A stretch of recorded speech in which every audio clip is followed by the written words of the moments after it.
సాబుదానాతో use చేయాలి. First సాబుదానాను కొంచెం ఇట్లా డ్రై రోస్ట్ చేసుకోవాలి.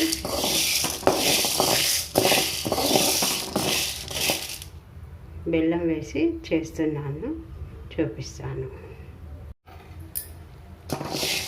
ఇప్పుడు ఇట్లా మంచిగా రోస్ట్ అయింది కదా, చూస్తున్నారు కదా కలర్ చేంజ్ అనేది. ఇవి ఉడకడానికి కొంచెం నీళ్ళు వేసుకోవాలి.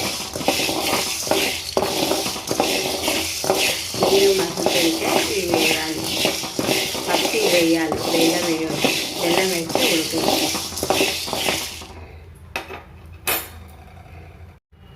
ఇట్లా ఉడకడానికి సరిపడా వాటర్ వేసుకోవాలి. ఈ వాటర్ మసులుతుంటే సాబుదానా వేయాలి. చూస్తున్నారు కదా నీళ్ళు మసులుతున్నాయి. ఇప్పుడు మనము సాబుదానా వేసుకోవాలి.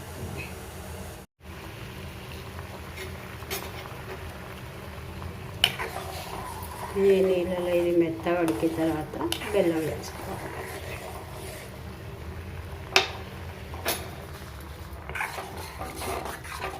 చూస్తున్నారు కదా ఇది మంచిగా ఉడికిపోయింది. ఇప్పుడు ఇందులో కొంచెం నెయ్యి వేసుకోవాలి.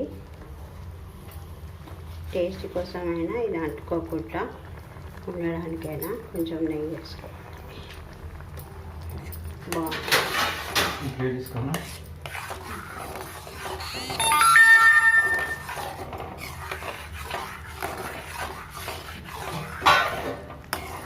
ఇప్పుడు ఇందులో మనం బెల్లం వేసుకోవాలి.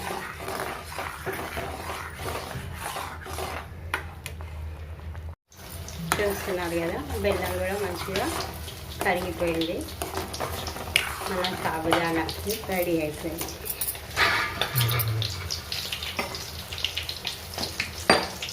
ఇప్పుడు కలుపులు వేసుకుందాం.